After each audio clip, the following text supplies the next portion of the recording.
আমরা গত বছর 2023 সালের ফেব্রুয়ারি মাসে গিয়েছিলাম ওড়িশার কেওনঝড়ে বেড়াতে।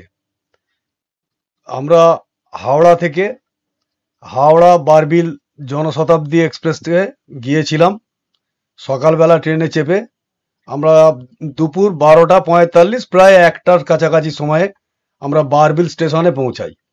তারপর বারবিল স্টেশন থেকে ওখান থেকে একটি অটো রিজার্ভ করি। গাড়ির ভাড়া বেশি বলছিল 4 চাকার, সেই জন্য আমরা একটা অটো রিক্সা বুক করি। 1,500 টাকা চুক্তি হয়েছিল, পরবর্তীকালে সে 1800 টাকা নিয়েছিল।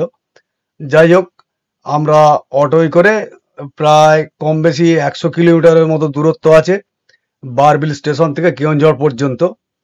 তা কেওনঝড়ে যাওয়ার পথে রাস্তার ধারে ধাবাতে আমরা দুপুরের লাঞ্চ করে নিয়েছিলাম এবং মাঝপথে দু একবার আমরা দাঁড়িয়েছিলাম রাস্তার ধারে। বিকালবেলা আনুমানিক তখন প্রায় 5টার কাছাকাছি আমরা পৌঁছে যাই কেওনঝড়ে। অনলাইনে আমরা বুক করেছিলাম পান্থনিবাস, ওটা ওড়িশা সরকারের ওটিডিসির পান্থনিবাস।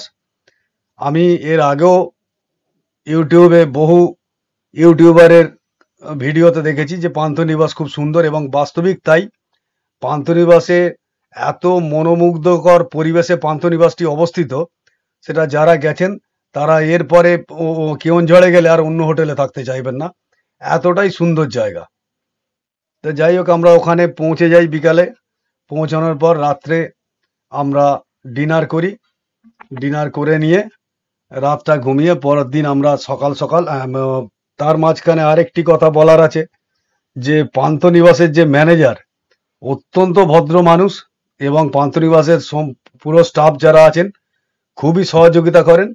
তা ওনাদের সাথে কথা বলে আমরা একটি গাড়ি বুক করে নিই পরের দিনে সাইট সিন দেখার জন্য, এবং সকাল সকাল চলে আসে গাড়ি। চুক্তি ছিল গাড়ি ভাড়া হিসাবে দিতে হবে 1,500 টাকা, এবং সারা দিন আপনি যত কিলোমিটার ঘুরবেন প্রতি 10 কিলোমিটার পিছু 1 লিটার তেলের দাম। তাই এই হিসাবে আমাদের 110 কিলোমিটারের মতো আমরা ঘুরেছিলাম সেদিনে। 5টি জায়গায় আমরা গিয়েছিলাম।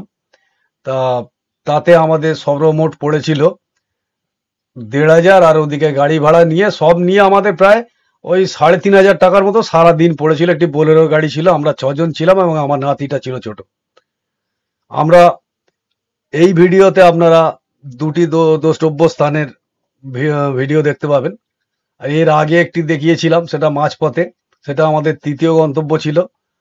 তা যাই হোক, আমরা পরের দিন সকালবেলা পান্থনিবাসে ব্রেকফাস্ট করে আমরা বেরিয়ে যাই কাঞ্জাহারি ড্যাম দেখতে। রাস্তা দিয়ে যেতে যেতেই অত্যন্ত সুন্দর জায়গা দেখলাম।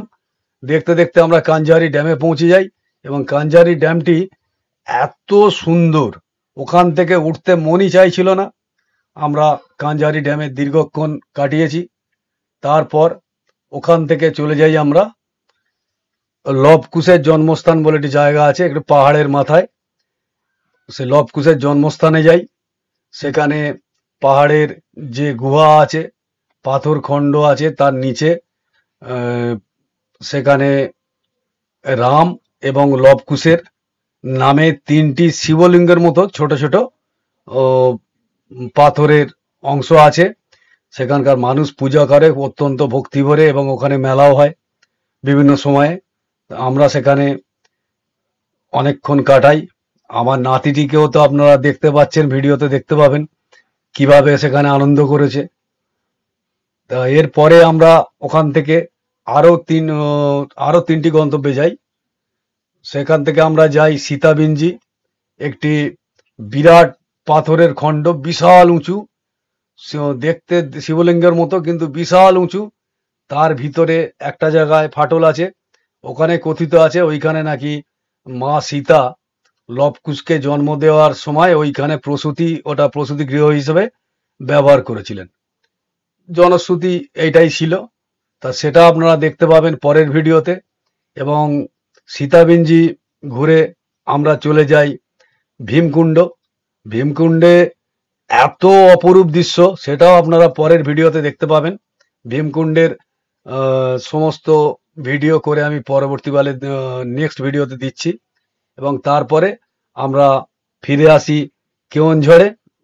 আমাদের পান্থনিবাসের কাছাকাছি ওখানে রয়েছে জগন্নাথ মন্দির, সেটিও বিরাট। আমরা খুব সুন্দরভাবে এনজয় করেছি। 2 রাত 3 দিনের প্রোগ্রাম ছিল। হোটেল ভাড়া পড়েছিল আমাদের রুম পিছু একদিনের 1 রাতের জন্য 1400 টাকা, মানে 2 রাত 3 দিনের জন্য আমাদের 2800 টাকা করে পড়েছিল। মেঘমাই ট্রিপ থেকে বুক করেছিলাম। আপনারা দেখতে থাকুন আমার ভিডিও, ভালো লাগলে লাইক অবশ্যই করুন,